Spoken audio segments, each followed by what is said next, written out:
Hey, Lee Catherine here with the BDT Leadership Institute, and we want to help you during this crazy time of COVID-19. One of the ways we plan to do that is through this new series we're calling the Be Downtown Take 5. So let's jump in. Oh, that was a great call. What did you think about that conversation with our partner this morning? Yeah, it was so interesting because I feel like we're learning very quickly that people are, this whole world of work from home and what we call the VUCA environment of being volatile, uncertain, complex, and ambiguous is people are really feeling it right now, and Right. they're Yeah, being very honest about the fact that they're starting to be exhausted of this work from home life because they don't quite know how to balance all of the different elements of it. that's right. It's whereas used to be you got up, got ready, got in your car, went to work, did your work, got in the car, came home. All that is blurring. And that's what we heard, right? This morning from her.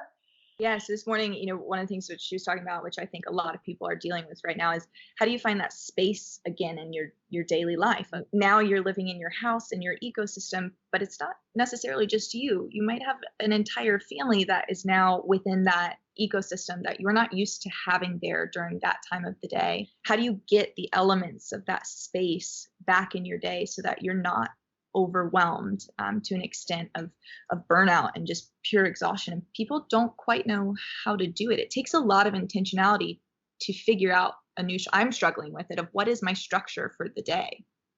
And for me, often I'm in my home office by myself, whole house to myself.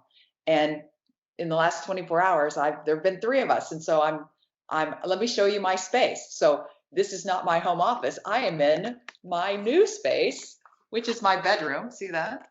And I have on the wall, I've got a storyboard that I've started. So really carving that out to make space with, and talk about Joe. Joe has a great, Joe, our chief learning officer, talks about white space. Talk about that.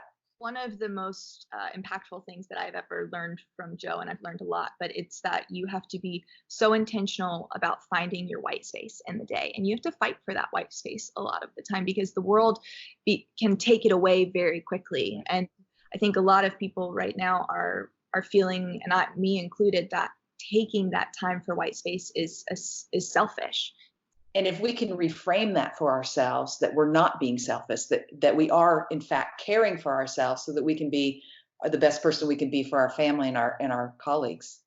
Yeah. So how do you find white space? You said that it's been a struggle lately. So where do you find your white space? Okay. I find my white space out in nature and with the bees. And the bees are one of the most calming things to me. They buzz in the key of C. So if you stop and you really do listen, you're hearing music, and nature's waking back up right now. And so if anybody is looking for what their white space could be, I highly encourage looking at Mother Nature for where you can find that white space.